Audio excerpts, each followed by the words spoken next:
धर्मशाला में हिमाचल विधानसभा के शीतकालीन सत्र की शुरुआत ही भाजपा के आक्रामक रवैये के साथ हुई। सत्र शुरू होने से पहले ही भाजपा नेताओं ने सदन के बाहर सरकार के खिलाफ जमकर नारेबाजी की और प्रदेश सरकार को 10 गारंटियों की याद दिलाई। इस दौरान भाजपा विधायकों ने गारंटियों का जिक्र करते हुए पोस्टर गले में टांगकर सरकार के खिलाफ अपना विरोध दर्ज किया। नेता प्रतिपक्ष जयराम ठाकुर ने कहा कि ये प्रदर्शन प्रदेश की कांग्रेस सरकार को याद दिलाने के लिए है कि उन्होंने जनता से वादे किए थे और सत्ता में आए, लेकिन 1 साल का समय हो गया है, अभी तक प्रदेश सरकार ने अपनी गारंटी पूरी नहीं की। उन्होंने कहा कि मुख्यमंत्री सुखविंदर सिंह सुक्खू, उप मुख्यमंत्री मुकेश अग्निहोत्री, कांग्रेस नेता प्रियंका गांधी वाड्रा, प्रभारी राजीव शुक्ला, सभी कांग्रेस नेता पहली कैबिनेट में गारंटियां पूरी करने का दावा करते रहे, लेकिन अब गारंटियों को 5 साल में पूरा करने का बहाना बनाया जा रहा है।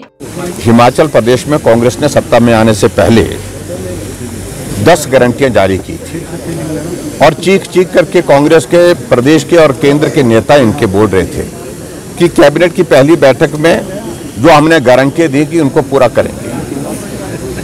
और 1 साल बीतने के बाद एक भी गारंटी जब पूरी नहीं हुई तो हम आज पूछ रहे हैं उनसे कि क्या हुआ उन गारंटियों का जो कहा था आपने कि कैबिनेट की पहली बैठक में उन गारंटियों को पूरा करेंगे।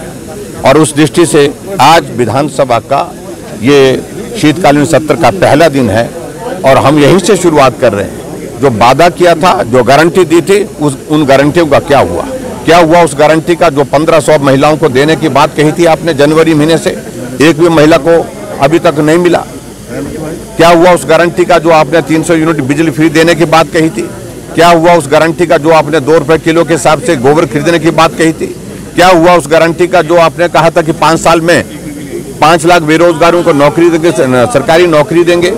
और कैबिनेट की पहली बैठक में 1 लाख नौकरियां निकाल दी जाएंगी और बेरोजगारों को नौकरी देंगे। 1 साल में 1 नौकरी मिली नहीं, 10,000 से ज्यादा हिमाचल प्रदेश में जो आउटसोर्स में लगे वो कर्मचारियों को नौकरी से निकाल दिया। 7 महीने से उनकी तनख्वाह नहीं दी गई है। चारों तरफ विकास के कार्य ठप पड़े हुए हैं और ऐसे में ये त्रासदी का रोना और त्रासदी के रोने के बाद विचित्र लगता है। इतनी बड़ी त्रासदी हुई जहां 500 से ज्यादा लोगों की जिंदगी चले गई। इतनी बड़ी त्रासदी हुई 15,000 के लगभग हिमाचल प्रदेश में लोग बेघर हो गए, जिनके घर चले गए। लेकिन सरकार 1 साल की एक उपलब्धि न होने के बावजूद भी जश्न मना रही है, करोड़ों रुपए उस पर खर्च कर रही है। पूरे प्रदेश भर से लोगों को ढो करके लाया और उसमें भी झूठ बोल करके कि हिमाचल प्रदेश की 1 साल की सरकार का जश्न धर्मशाला में मनाया जाएगा। राहुल गांधी उसमें आएंगे, प्रियंका गांधी उसमें आएंगी। न राहुल आए न प्रियंका आई। प्रियंका शिमला में धूप सेकती रही, लेकिन उसके बावजूद भी वो उस कार्यक्रम का हिस्सा नहीं बनी, क्योंकि उन्हें मालूम था कि झूठ बोल करके जो हमने सत्ता हासिल कर ली है अब मुंह दिखाने के लायक नहीं है। उपलब्धि के नाम पर कोई चीज हमारे पास नहीं है, इसलिए इन सारी बातों का जवाब आज कांग्रेस के सरकार से हम पूछ रहे हैं। मुख्यमंत्री क्या ये चरण, कितने चरण होंगे? चरण तो